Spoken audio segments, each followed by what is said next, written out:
हाय लोगोफोर, नोंथांमोनखौ आरोबाव आंनि बे गुबुन मोनसे गोदान भिडिअ बरायहरनाय थाबाय दे। स' नोंथांमोननिसिम आसा खालामो भिडिअखौ जागायनायनिफ्राय जोबजासिम नायलांगोन होननानै। एक्चुअली नोंथांमोन बेबायदिनो बर'नि फैनो गोनां गोबां आबुं सावथुन आरो बर' एलबाम्सफोरनि बागै सिगांग्रो मोनथिनो थाखाय नोंथांमोनहा गिबियावनो आंनि गोदान चेनेलखौ साबस्क्राइब खालामना खाथियावनो थानाय बेलनि आइकनखौबो अल प्रेस खालामना लाबानो जाबाय दे लोगोफोर, जाहाथे आंनि गोदान भिडिअनि नटिफिकेशनफोरा नोंथांमोननि सेराव थाबैनो मोनहैयो दे लोगोफोर आरो नोंथांमोनहा बयनिख्रुइबो सिगांग्रो नुनो मोनो दे लोगोफोर। एक्चुअली नोंथांमोनाथ' मिन्थिखाबाय जानांगौ दिनै आं मा भिडिअनि सायाव आपडेटखौ लानानै फैदों।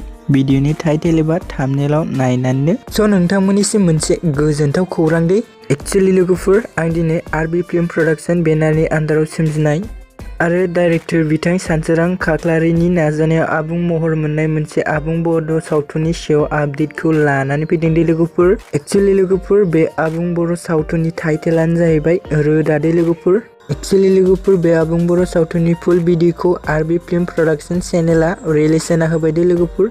स' लोगोफोर, जाय बिथांमोना बे आबुं बर' सावथुनखौ दासिमबो जुदि नायाखै अब्ला आंनि चेनेलनि गेजेरजों नायदो दे लोगोफोर।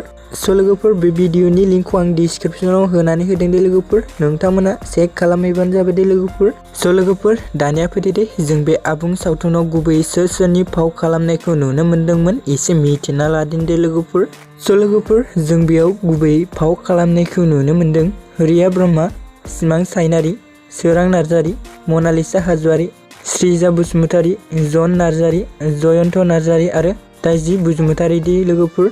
स' नोंथांमोन बिथांमोनजों लोगोसे जों बेयाव गोबां फाव खालामनायखौबो नुनो मोन्दों दे लोगोफोर। स' नोंथांमोन बिथांमोननि मुंखौ आं बेयाव मख'ला दे लोगोफोर। एक्चुअली लोगोफोर, बे आबुं बर' सावथुननि स्ट'रि एन्ड स्क्रिप्टखौ होदों दनजित दास होदों दे लोगोफोर आरो नोंथांमोन डिरेक्सनखौ होदों सानसोरां खाख्लारि दे लोगोफोर। प्रडिउसाव दं रिया ब्रह्मा दे लोगोफोर।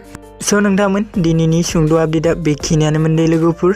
स' आसा खालामो नोंथांमोना भिडिअखौ नायनानै मोजां मोनबाय। भिडिअखौ जुदि नायनानै मोजां मोनबायब्ला अन्नानै चेनेलखौ साबस्क्राइब, भिडिअखौ लाइक आरो कमेन्ट खालामनाय दाबाव दे लोगोफोर। गोजोन्थों।